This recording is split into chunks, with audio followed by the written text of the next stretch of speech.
A series of explosions rocked a Russian ammunition storage facility in occupied Crimea, leading to the evacuation of thousands of residents in nearby areas. In response to the incident, local leaders redirected traffic away from a nearby highway to ensure safety. Footage captured the scene near Stary Krym in Crimea's Kirorvsky district, showing smoke and flames engulfing the site. The blasts continued for at least 6 hours after the initial explosion. According to Russian state media, the head of Crimea's parliament stated that it might take up to 2 days to completely extinguish the blaze.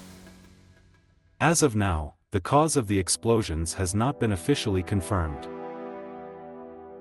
Sergei Aksyonov, the Russian-backed leader of Crimea, reported on Telegram that a fire had occurred at a military training ground, and over 2,000 residents from 4 surrounding villages were being evacuated. These explosions are part of a series of recent incidents that have affected Crimea, a Ukrainian peninsula unlawfully seized by Russia in 2014. Earlier this week, Ukraine claimed responsibility for an attack on the bridge connecting Crimea to Russia, a crucial supply route for Moscow's invasion and a project personally favored by President Vladimir Putin.